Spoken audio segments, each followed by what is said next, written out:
बिस्मिल्लाहिर्रहमानिर्रहीम। अस्सलाम वालेकुम दोस्तों, थैंक यू वेरी मच। आपने मेरी पहली वीडियो को बहुत ज़्यादा लाइक किया, उस पर बड़े अच्छे कमेंट्स दिए, मुझे इनक्रेज किया कि मैं दूसरी वीडियो बनाऊं।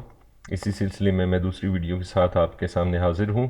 PSX ट्रेनिंग सीरीज़ में हम इनिशियली फंडामेंटल एनालिसिस के ऊपर पढ़ रहे हैं और इसके ऊपर हम एक लेसन कंप्लीट कर चुके हैं। ये वाला लेसन नंबर 2 है।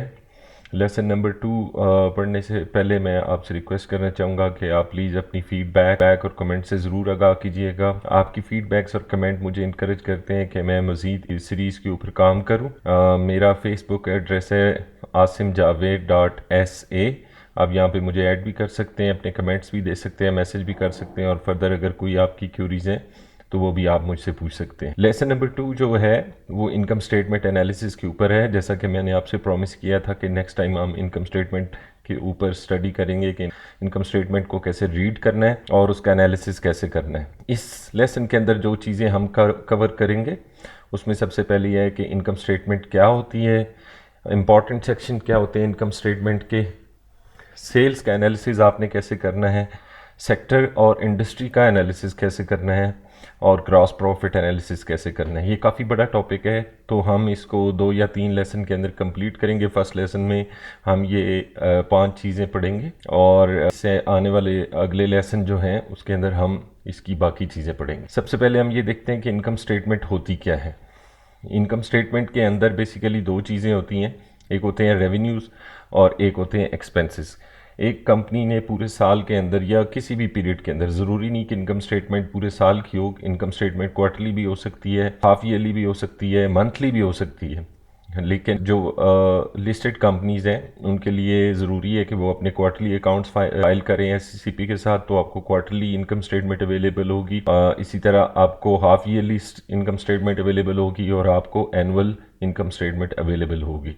रेवेन्यूज़ वो हैं जो एक कंपनी ने पूरे साल के अंदर जो कुछ अर्निंग की है, जो रेवेन्यूज़ उसके पास आए हैं, जो कमाई की है उसने। एक्सपेंसेस वो हैं जो एक कंपनी ने पूरे साल के अंदर इनकर किए हैं उन रेवेन्यूज़ को कमाने के लिए। इन दोनों का डिफरेंस जो होता है, इधर वो प्रॉफिट होता है या वो लॉस होता है। अगर रेवेन्यूज़ ज़्यादा हैं और एक्सपेंसेस कम हैं तो इस सूरत में प्रॉफिट होगा, लेकिन अगर रेवेन्यूज़ कम हैं और एक्सपेंसेस ज़्यादा हैं तो इस सूरत में लॉस होगा। रेवेन्यूज़ के अंदर 2 तरह के रेवेन्यूज़ आते हैं, या तो सेल्स के रेवेन्यू होते हैं या कोई अदर इनकम होती है। इसको हम डिटेल में पढ़ेंगे बाद में कि सेल्स रेवेन्यू कैसे आता है और अदर इनकम में क्या क्या चीज़ें होती हैं। लेकिन फिल वक्त हम ये देखते हैं कि इनके मेन हेड्स क्या क्या होते हैं। एक्सपेंसेस के अंदर कॉस्ट ऑफ सेल्स आती है, जो रेवेन्यू कमाने के लिए जो आपने सेल्स की हैं उन सेल्स की कास्ट क्या थी, उन चीज़ों को प्रोड्यूस करने की कास्ट क्या थी। ऑपरेटिंग एक्सपेंसेस क्या हैं, नॉन ऑपरेटिंग एक्सपेंसेस क्या होते हैं और टैक्स के क्या इम्पैक्ट आते हैं। ये सारी चीज़ें एक्सपेंसेस का पार्ट है।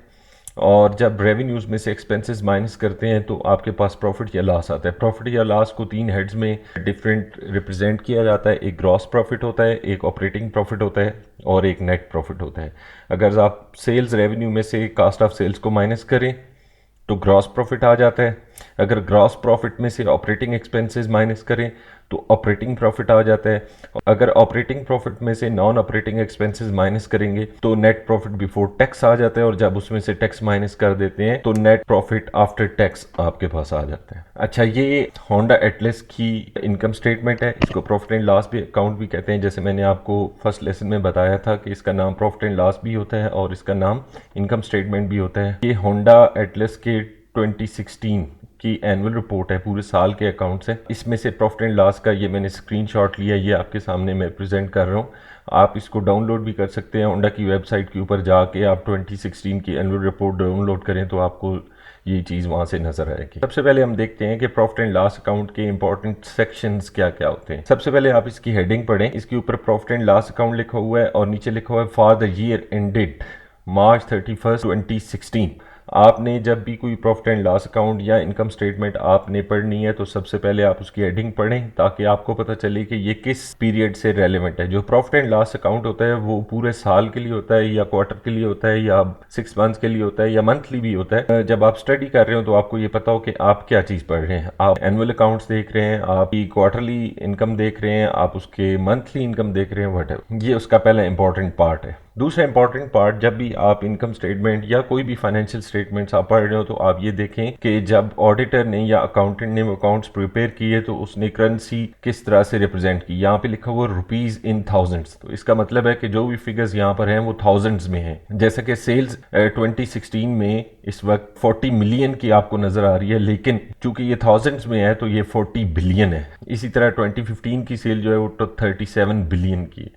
अच्छा, नेक्स्ट सेक्शन जो बहुत इंपॉर्टेंट है जिसको ग्रॉस प्रॉफिट का सेक्शन कहा जाता है, इसके अंदर सेल्स, कॉस्ट ऑफ सेल्स दो चीज़ें दी होती हैं। सेल्स में से जब आप कॉस्ट ऑफ सेल्स माइनस करते हैं तो आपके पास ग्रॉस प्रॉफिट आ जाता है। इसके नेक्स्ट जो है वो ऑपरेटिंग एक्सपेंसेस का सेक्शन है और यहाँ से ऑपरेटिंग प्रॉफिट आपके सामने आ जाता है। ऑपरेटिंग एक्सपेंसेस के अंदर जो चीज़ें आती हैं उसमें डिस्ट्रीब्यूशन और मार्केटिंग की कास्ट आती हैं, एडवर्टीजमेंट वगैरह एट्सेट्रा, ये चीज़ें इसके अंदर आती हैं। एडमिनिस्ट्रेटिव एक्सपेंसेस आते हैं, अदर इनकम आती है, अदर एक्सपेंसेस आते हैं, और इन सब का जो टोटल है उसको माइनस किया जाता है जब ग्रॉस प्रॉफिट में से, तो आपके पास प्रॉफिट फ्रॉम ऑपरेशंस आ जाता है, या ऑपरेटिंग इनकम भी इसको कहते हैं। नेक्स्ट सेक्शन जो है वो नॉन ऑपरेटिंग एक्सपेंसेस का है। नॉन ऑपरेटिंग एक्सपेंसेस में आपकी फाइनेंस कास्ट आ जाती हैं। इस तरह नॉन ऑपरेटिंग इनकम भी आ सकती है, जैसे अगर आप इंटरेस्ट अर्न कर रहे हैं अपने डिपॉजिट्स के ऊपर तो वो नॉन ऑपरेटिंग इनकम है, वो आपके बेसिक ऑपरेशंस की वजह से नहीं आ रही, वो आपके अदर एक्टिविटीज़ की वजह से आपको कुछ इनकम आ रही है तो उसको अदर इनकम में शो करेंगे। इस तरह अदर ऑपरेटिंग एक्सपेंसेस भी होते हैं, जैसे फाइनेंस कास्ट है, ये इंटरेस्ट एक्सपेंस भी इसको कहते हैं। जब इसको आप अगर अदर इनकम है तो ऐड कर देंगे, अदर एक्सपेंसेस हैं तो माइनस कर देंगे प्रॉफिट फ्रॉम ऑपरेशन से, तो आपके पास प्रॉफिट बिफोर टैक्सेशन आ जाएगा। नेक्स्ट पार्ट है टैक्सेशन का। डिफरेंट कंपनीज के ऊपर डिफरेंट टैक्स रेट्स अप्लाई होते हैं, उस टैक्स को जब माइनस कर दिया जाता है तो प्रॉफिट आफ्टर टैक्सेशन आ जाता है। Earning per share basic and diluted, ये दो चीज़ें हैं। बेसिक एंड डाइल्यूटेड के बीच में डिफरेंस क्या है ये मैं आपको नेक्स्ट किसी वीडियो में बताऊंगा, लेकिन अर्निंग पर शेयर ये है कि टोटल शेयर से डिवाइड कर देते हैं प्रॉफिट आफ्टर टैक्सेशन को, तो ये पर शेयर जो अर्निंग आती है, पर शेयर नेट प्रॉफिट जो आता है वो यहाँ पे डिस्प्ले किया जाता है। तमाम फाइनेंशियल स्टेटमेंट्स के एंड पे ये नोट ज़रूर दिया होता है, the annexed notes 1 to 42 form and integral part of these financial statements. ये आपको नोट नज़र आ रहे हैं, जैसे अभी प्रॉफिट एंड लॉस में सेल्स के अगेंस्ट नोट 23 दिया हुआ है, तो जब आप नोट 23 पर जाएंगे फाइनेंशियल स्टेटमेंट्स में तो आपको सेल्स का ब्रेकअप मिल जाएगा। ये सेल्स से रेलेवेंट कोई और मटेरियल इन्फॉर्मेशन है तो ऑडिटर की ड्यूटी है कि उसको वहाँ पे प्रेजेंट किया जाए। अब आते हैं ग्रॉस प्रॉफिट के एनालिसिस पे, जो हमारे लेसन का दूसरा पार्ट है। ग्रॉस प्रॉफिट का एनालिसिस कैसे करना है। अभी हमने फाइनेंशियल स्टेटमेंट में देखा कि ग्रॉस प्रॉफिट जो होता है वो सेल में से जब कॉस्ट ऑफ सेल्स को या कॉस्ट ऑफ गुड सोल्ड को जब माइनस करते हैं, COS का मतलब है कॉस्ट ऑफ सेल, या इसको COGS भी लिखते हैं जिसका मतलब होता है कॉस्ट ऑफ गुड सोल्ड। जब सेल में से कॉस्ट ऑफ गुड सोल्ड को माइनस करते हैं तो आपके पास ग्रॉस प्रॉफिट आता है, इसको GP भी कहते हैं। तो जब आप किसी फोरम पे बैठे हैं और कोई बंदा ये डिस्कशन कर रहा हो कि GP इस कंपनी का इतना है तो उसका मतलब होता है ग्रॉस प्रॉफिट इतना है। अच्छा, अब हम देखते हैं तीन चीज़ें हमारे पास आ गई, सेल्स और कॉस्ट ऑफ सेल्स। जब सेल्स में से कॉस्ट ऑफ सेल्स को माइनस किया जाता है तो ग्रॉस प्रॉफिट आता है। अभी हम देखते हैं कि सेल्स का एनालिसिस कैसे करना है। हमने सेल्स का एनालिसिस आपने करना है, लैगिंग फैक्टर्स होते हैं और लीडिंग फैक्टर्स होते हैं। एक्चुअली सेल्स का एनालिसिस ये है, जो हिस्टोरिक सेल है उससे हमारी एज सच कुछ खास गर्ज नहीं है। अगर हम किसी कंपनी के शेयर परचेज कर रहे हैं तो हमारा पॉइंट ऑफ व्यू ये होना चाहिए कि इसकी फ्यूचर सेल्स कैसी होंगी। अगर हमने फ्यूचर सेल्स को देखना है उसकी बेस पे हम शेयर की प्राइस का अंदाज़ा लगा सकते हैं कि ये शेयर ऊपर जाएगा या ये शेयर नीचे जाएगा। इसके कुछ लैगिंग फैक्टर्स होते हैं, कुछ लीडिंग फैक्टर्स होते हैं। लैगिंग फैक्टर्स का मतलब ये होता है हिस्टोरिक सेल्स देख के बताते हैं कि इसकी फ्यूचर सेल्स कैसी होंगी। लीडिंग फैक्टर्स ये हैं कि ऐसे फैक्टर्स जिनकी बेस पे आप ये बता सकते हैं कि इसकी फ्यूचर सेल्स कैसे होती है। लैगिंग फैक्टर्स में सबसे इंपॉर्टेंट चीज़ जो है वो सेल्स रन रेट कैलकुलेट करना है, सेल्स की ग्रोथ कैलकुलेट करनी है। सेल्स रन रेट का मतलब है सेल्स की ग्रोथ। सेल्स की ग्रोथ जब आप कैलकुलेट करेंगे तो आपको पता चलेगा कि कंपनी हर साल क्या इसकी सेल्स बढ़ रही हैं या इसकी सेल्स कम हो रही हैं। अभी हम इसका एनालिसिस करते हैं नेक्स्ट शीट के ऊपर जाके, फिर आपको बताता हूँ कि इसका क्या इम्पैक्ट आता है। उसके अलावा सीजनल एनालिसिस करें। कुछ इंडस्ट्रीज जो होती हैं, कुछ कंपनीज जो होती हैं, उनकी सेल्स सीजन्स के ऊपर बहुत ज़्यादा डिपेंड कर रही है। मसलन बेवरेजेस हैं, वो समर के अंदर ज़्यादा उनकी सेल्स होती है जबकि विंटर के अंदर कम होती है। इस तरह टेक्सटाइल की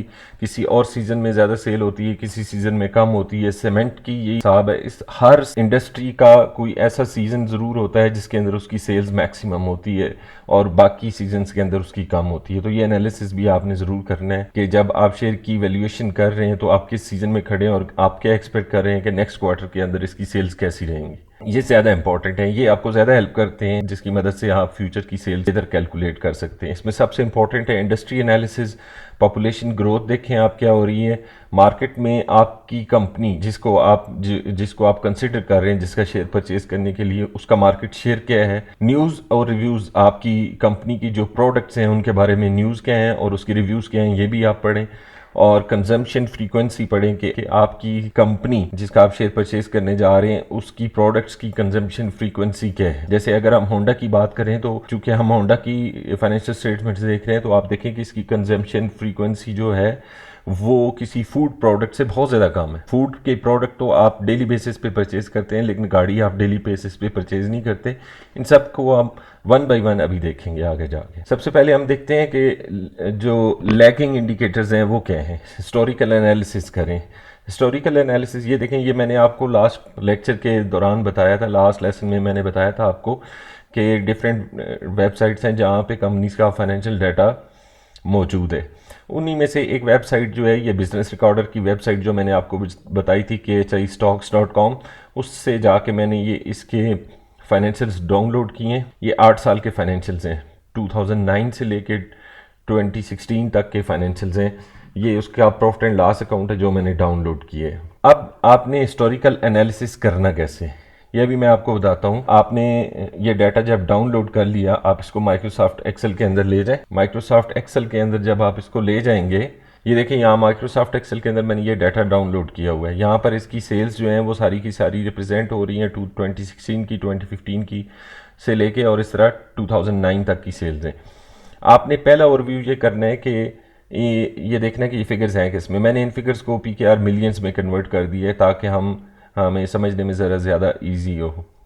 ये देखें 2009 में इसकी सेल्स थी 14 बिलियन, 15 बिलियन, फिर 2010 में यहाँ 22, 16 यहाँ कम हो गई, यहाँ पे 30 बिलियन की, 39 बिलियन की, यहाँ फिर कम होगी 37 बिलियन की और यहाँ 40 की। तो इसके अंदर अगर आपका पहला जो व्यू आएगा वो ये आएगा कि इसकी सेल्स ओवरऑल इंक्रीज कर रही है लेकिन फ्लक्चुएटिंग सेल्स है। अब हम इसका एनालिसिस कैसे करेंगे, मैं इसको कॉपी कर लेता हूँ, Ctrl+C किया और इसको यहाँ पे पेस्ट कर दिया Ctrl+V, तो ये मेरे पास ये रहा आगे। अब मैं सेल्स ये देखना चाहता हूँ कि जो इस साल की सेल्स हैं वो पिछले साल से कितनी ज़्यादा हैं। तो मैं ये करूँगा, सिंपल फार्मूला है, is equal to this year sale minus last year sale divided by last year sale, ये कर दिया। ये 0.06 है, मैं इसको परसेंटेज में कन्वर्ट कर देता हूँ ताकि समझने में इजी हो। और ये कर लेते हैं हम 6.15% सेल्स जो हैं 2016 में जो हैं वो 2015 से 6.15% ज़्यादा है। अब हम इसको ड्रैग करके यहाँ ले आते हैं तो लास्ट ईयर की, इसलिए यहाँ पे एरर आ रहा है क्योंकि 2009 से पहले हमारे पास कोई सेल नहीं, इसको हम डिलीट कर देते हैं। अब ये देखें 2010 में सेल्स इंक्रीज हुई 12.05%, 2011 में 38%, ऑलमोस्ट 39% का इंक्रीज आया। यानी 2010 में जो सेल्स थी उससे 39% ज़्यादा हुई 2011 के अंदर। फिर 2012 में माइनस में चली गई, सेल्स कम हुई। फिर 82% ज़्यादा सेल्स हुई 2013 में, 2014 में 29% हुई और 2015 में जो सेल्स हैं वो 2014 का 3.5% उससे कम हुई और 2016 में सेल्स इंप्रूव हुई, लास्ट ईयर से ये 6.15% ज़्यादा है। तो अब आपको ये एनालिसिस यहाँ से समझ आ रहा है कि हर साल में इसके सेल्स की काफ़ी वेरिएशन है। आप यहाँ पर इन सब का एवरेज निकाल लें, उसके लिए आप फार्मूला यूज़ करें इज इक्वल टू एवरेज, और इन सब का जब एवरेज निकालें तो अब आपको ये अंदाज़ा हो रहा है कि एवरेज हर साल 20% सेल बढ़ी है। तो अगर 2016 में 6.15% बढ़ी है तो ये एवरेज से काफ़ी कम है, तो हम इस साल को कुछ ज़्यादा अच्छा साल नहीं कह सकते। ये सिर्फ हम सेल्स की बेसिस पे कह रहे हैं। बाकी चीज़ें जब हम देखेंगे तो फिर हमें पता चलेगा कि कंपनी की ओवरऑल परफॉर्मेंस कैसे रही है। तो ये बेसिकली सेल्स का एनालिसिस है।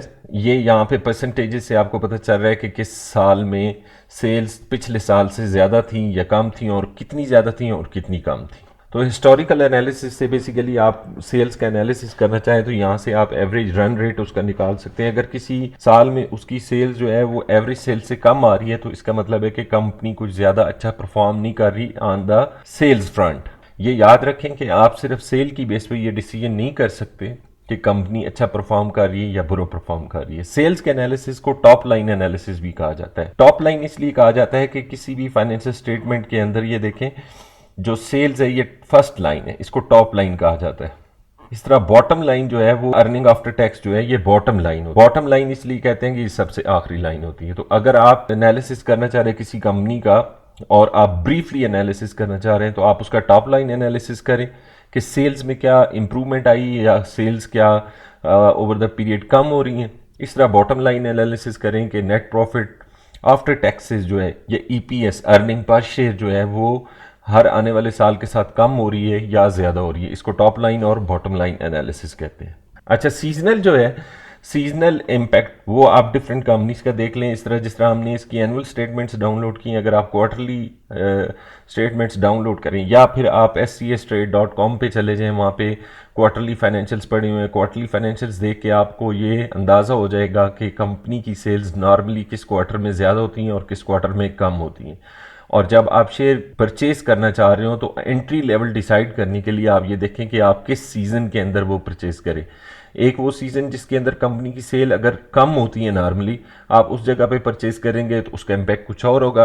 और अगर किसी ऐसी जगह पे परचेज करेंगे जहां के बाद कंपनी की सेल्स बढ़ जाती हैं तो उसका इम्पैक्ट कुछ और होगा, उसकी प्राइसेस कुछ और होंगी। तो आपको डिसीजन अकॉर्डिंगली अपना मॉडिफाई करना पड़ेगा। लीडिंग फैक्टर्स, लीडिंग फैक्टर्स क्या क्या हैं? जैसे हमने सबसे पहले पढ़ा था कि इंडस्ट्री एनालिसिस है। ये बड़ा इंटरेस्टिंग है और ये बहुत ज़रूरी है। इसको ज़्यादा गौर से देखें। जब आप किसी कंपनी का शेयर परचेज कर रहे हो तो आप ये देखें कि वो किस इंडस्ट्री के अंदर फॉल करता है।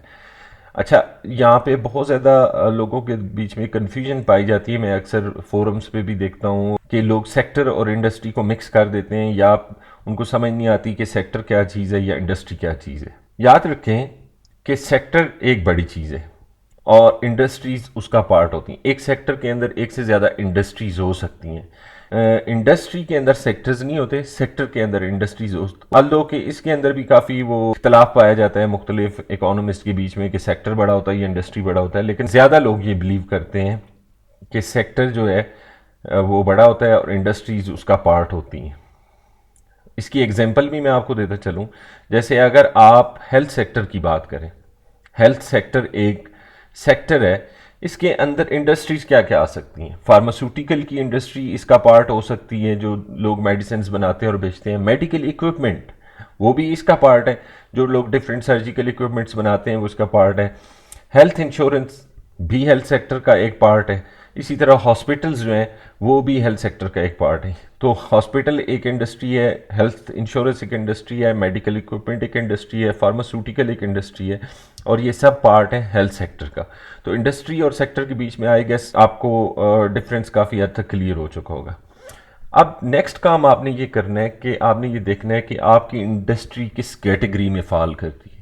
उसके लिए आपको पता होना चाहिए कि इंडस्ट्री की कैटेगरीज बेसिकली दो तरह की होती हैं। एक को हम कहते हैं साइक्लिकल इंडस्ट्रीज और एक को कहते हैं डिफेंसिव इंडस्ट्रीज। अब ये क्या बुलाएं? साइक्लिकल इंडस्ट्री वो बेसिकली होता है वांट्स ऑफ द सोसाइटी, और डिफेंसिव इंडस्ट्री जो होती है वो नीड्स ऑफ द सोसाइटी होती है। अगर आपकी प्रोडक्ट जो है, अगर आप जिस कंपनी में इन्वेस्ट करना चाहते हैं उसकी प्रोडक्ट बेसिकली एक वांट है तो वो फिर साइक्लिकल इंडस्ट्री है, और अगर उसकी प्रोडक्ट एक नीड है तो वो डिफेंसिव इंडस्ट्री है। अगर आप किसी कंपनी का शेयर परचेज कर रहे हैं और वो साइक्लिकल इंडस्ट्री में फॉल करता है तो वो हाईली डिपेंडेंट होगी, उसकी सेल जो वो इकॉनमी के ऊपर होगी। अगर इकॉनमी अच्छी है तो उसकी सेल बहुत ज़्यादा अच्छी होगी, और अगर ओवरऑल इकॉनमी जो है वो रिसेशन में जा रही है तो उसकी सेल्स कम हो जाएंगी। मसलन रियल एस्टेट और ऑटोमोबाइल्स, ये दोनों ऐसी चीज़ें हैं जो कि वांट्स हैं सोसाइटी की, ये नीड नहीं है, ये वांट्स हैं। तो जब लोग तरक्की कर रहे होंगे, जीडीपी बढ़ रही होगी, लोगों की सैलरीज अच्छी होंगी, इंटरेस्ट रेट्स कम होंगे, लोगों के पास पैसा ज़्यादा होगा, तो वो इन चीज़ों में इन्वेस्ट करेंगे। अगर लोगों के पास पैसा कम होगा तो वो इन चीज़ों में बिल्कुल इन्वेस्ट नहीं करेंगे, वो अपनी नीड्स पे ध्यान देंगे। नीड्स जो हैं वो लेस डिपेंडेंट होती है इकॉनमी के ऊपर। जो नीड्स हैं वो आपने हर सूरत में पूरी करनी है। मसलन हेल्थ केयर और फूड, ये दोनों ऐसी चीज़ें हैं किस इंडस्ट्री में ये होंगी, वो इंडस्ट्री लेस डिपेंडेंट होगी इकॉनमी के ऊपर। अगर आपके पास पैसे कम है, अगर आपकी सैलरी कम हो जाती है, अगर आपके सोर्सेज ऑफ रेवेन्यू कम हो जाते हैं, तो आप शायद गाड़ी तो ना लें, लेकिन आप खाना तो ज़रूर लेंगे, आप अपनी हेल्थ के ऊपर ज़रूर इन्वेस्ट करेंगे। तो ये डिफेंसिव स्टॉक्स इनको कहा जाता है। जो डिफेंसिव इंडस्ट्री के अंदर जो कंपनीज होती हैं उनके स्टॉक को डिफेंसिव कहा जाता है। जो साइक्लिकल इंडस्ट्री के स्टॉक्स होते हैं उनको साइक्लिकल स्टॉक्स कहा जाता है। अच्छा, अब जब आपने इन्वेस्टमेंट करनी है तो आपने सबसे पहले ये एनालिसिस करना है कि ओवरऑल इकॉनमी कहाँ जा रही है। अगर तो इकॉनमी बूस्ट कर रही है, ठीक है, एक्सपैंड हो रही है, अगर आपके मैक्रो इकोनॉमिक इंडिकेटर्स पॉजिटिव हैं, तो आप साइक्लिकल स्टॉक ले सकते हैं क्योंकि वो उसकी सेल्स बढ़ेगी।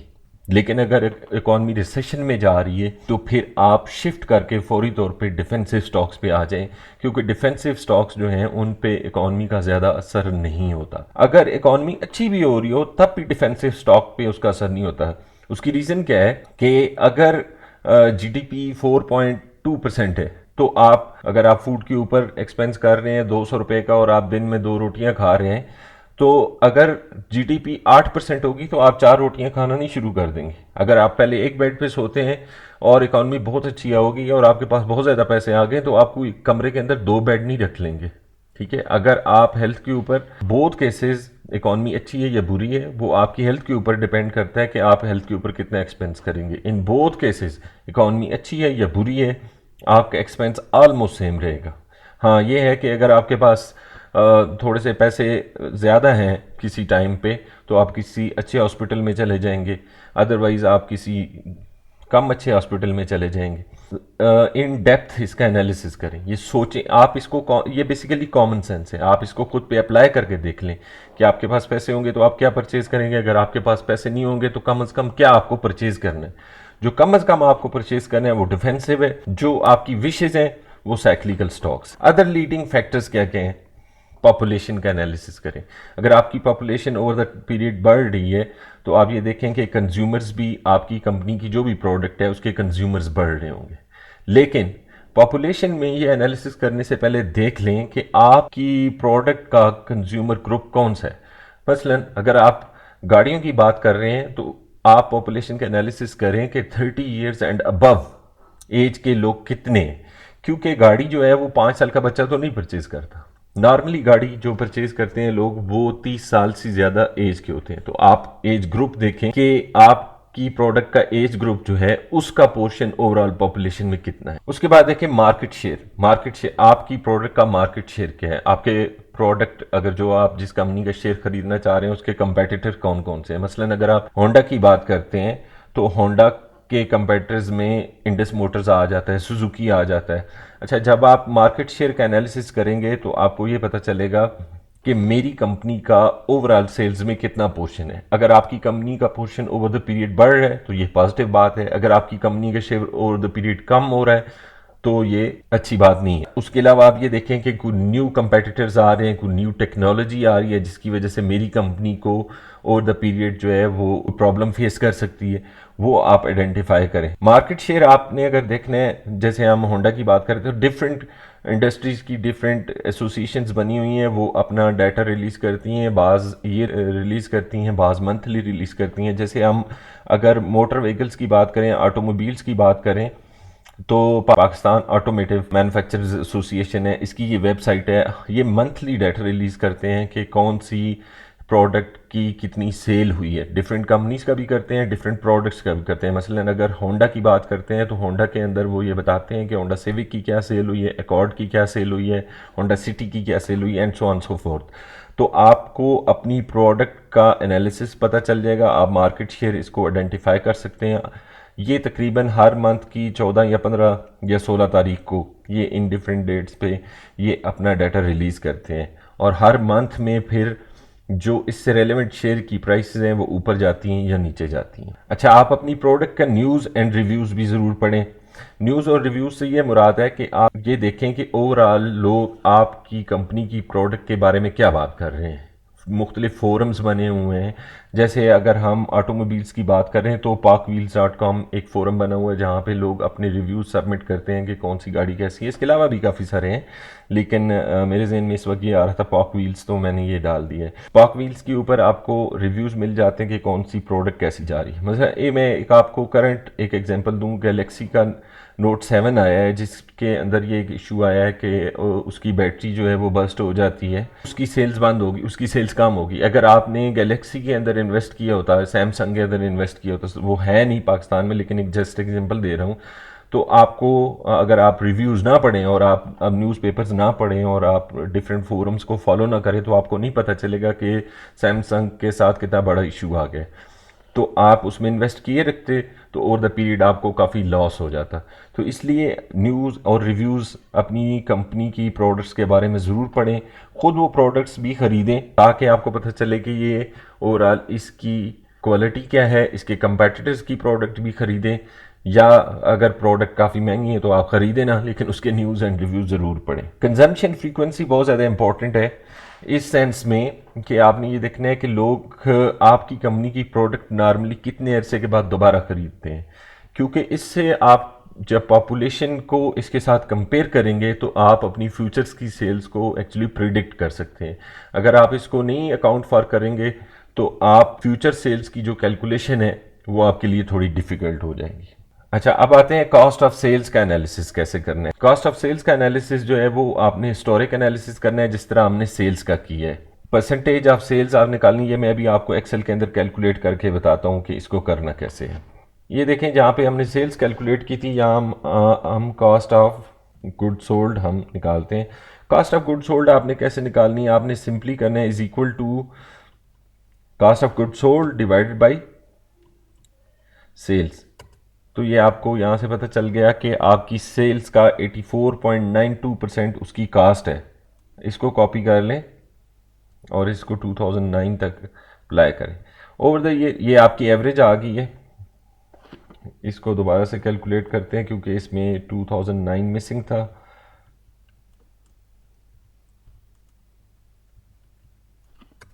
तो एवरेज 94.98% हो रही है। तो एवरेज के साथ आप इसको ज़रूर कंपेयर करें कि आपकी सेल्स किधर जा रही हैं। जैसे यहाँ 98.75 थी, यहाँ पे 101.51% थी, यानी सेल का 101% थी। तो इसका मतलब यहाँ ग्रॉस लॉस हो जाएगा या ग्रॉस प्रॉफिट की बजाय। ये देखें यहाँ पे ग्रॉस लॉस यहाँ पे आपको नज़र भी आ रहा है। इस तरह नेट लॉस तो ऑटोमेटिकली यहाँ पर आ जाएगा।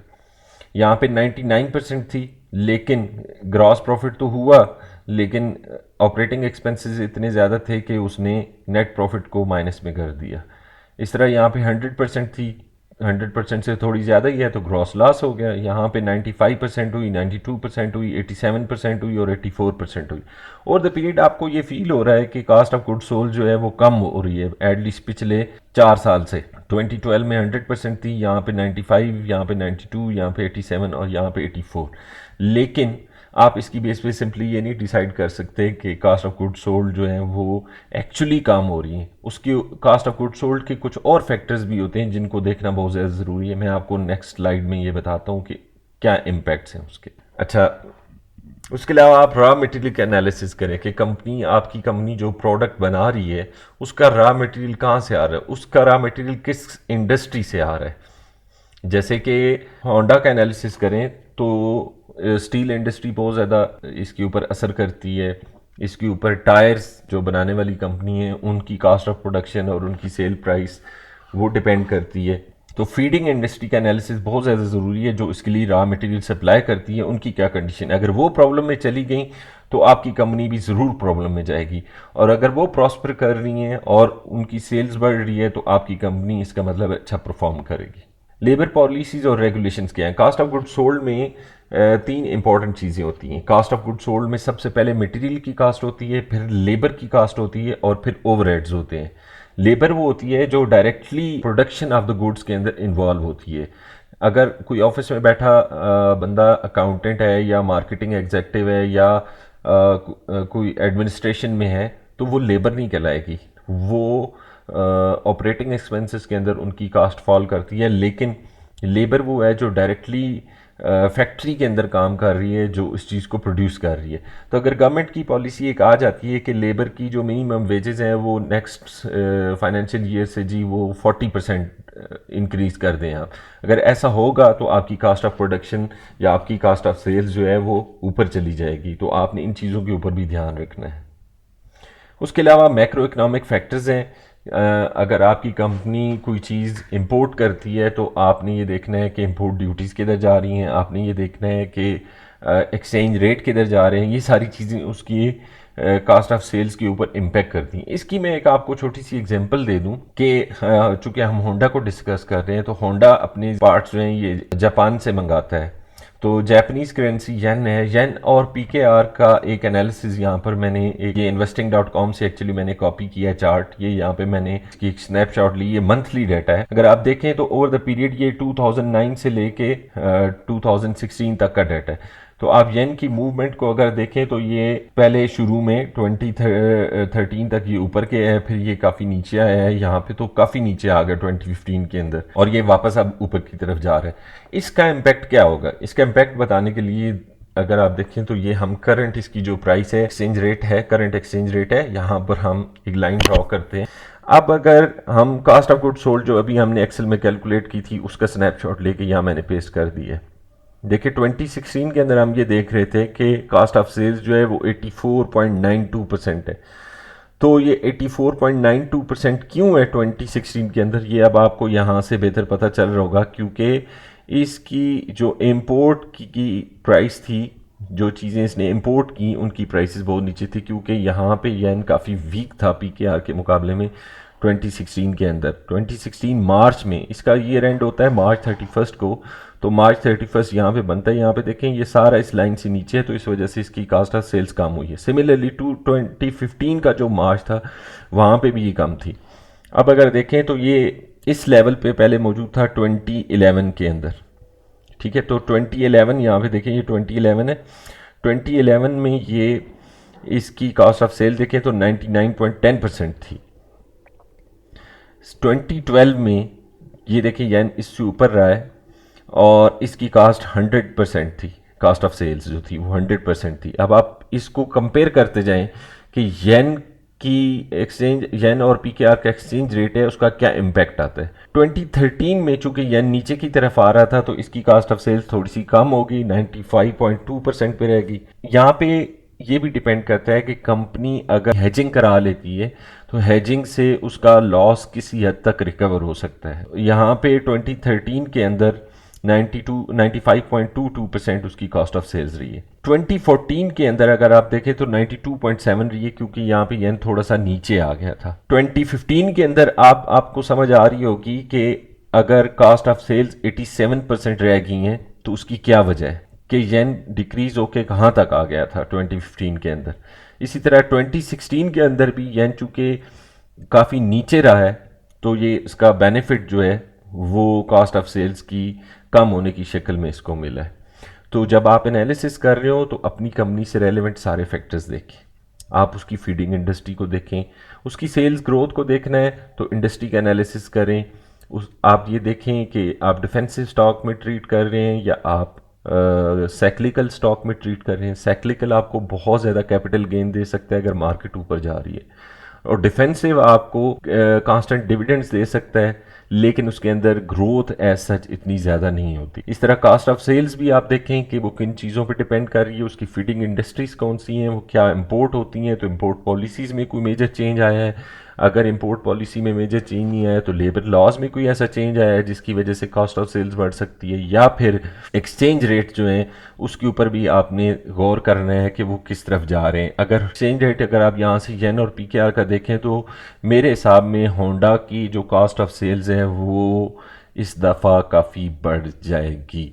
लेकिन जब तक आप पूरी फाइनेंशियल स्टेटमेंट का एनालिसिस नहीं कर लेते, आप अदर फैक्टर्स का एनालिसिस नहीं कर लेते, तब तक आप ये डिसाइड नहीं कर सकते कि ओवरऑल शेयर की डायरेक्शन क्या होगी। यहाँ तक हम इस लेसन को ख़त्म करते हैं। नेक्स्ट लेसन में हम इनकम स्टेटमेंट से मुतल्लिक जो बाकी चीज़ें हैं, जैसे ऑपरेटिंग एक्सपेंसेस हैं, earning before interest, taxes, depreciation and amortisation, EBITDA भी इसको कहते हैं, या EBIT, earning before interest and taxes, इसको EBIT भी कहते हैं और EBIT भी कहते हैं। नॉन ऑपरेटिंग एक्सपेंसेस देखेंगे क्या होते हैं और उनका एनालिसिस कैसे करना है, नेट प्रॉफिट का एनालिसिस कैसे करना है, इंडेक्स एनालिसिस। इंडेक्स ये वो KSE इंडेक्स नहीं है, ये इंडेक्स होता है वर्टिकल एनालिसिस या हॉरिजॉन्टल एनालिसिस, ये दो एनालिसिस होते हैं, उनमें उनको इंडेक्स एनालिसिस और कॉमन साइज एनालिसिस भी कहते हैं। ये हम नेक्स्ट लेसन के अंदर पढ़ेंगे। नेक्स्ट लेसन में इंशाल्लाह हम इनकम स्टेटमेंट एनालिसिस ख़त्म कर लेंगे और उसके बाद फिर हम नेक्स्ट बाकी चीज़ों की तरफ मूव होंगे। आप लोगों को बहुत शुक्रिया, आप लोगों का बहुत थैंक यू, आप लोगों ने मुझे इनकरेज किया पहली वीडियो बनाने के लिए, दूसरी वीडियो बनाने के लिए, और मैं आपसे रिक्वेस्ट करता हूँ कि आप इसके ऊपर अपनी फ़ीडबैक दें, मुझे ये बताएं कि मैं इन चीज़ों को कैसे मज़ीद इम्प्रूव कर सकता हूँ, ज़्यादा से ज़्यादा अच्छी चीज़ें और इसके अंदर कैसे इंक्लूड की जा सकती हैं। आप लोगों की फ़ीडबैक मुझे इससे भी ज़्यादा अच्छी वीडियोस बनाने में हेल्प करेगी। Thank you very much, God bless you, happy investing.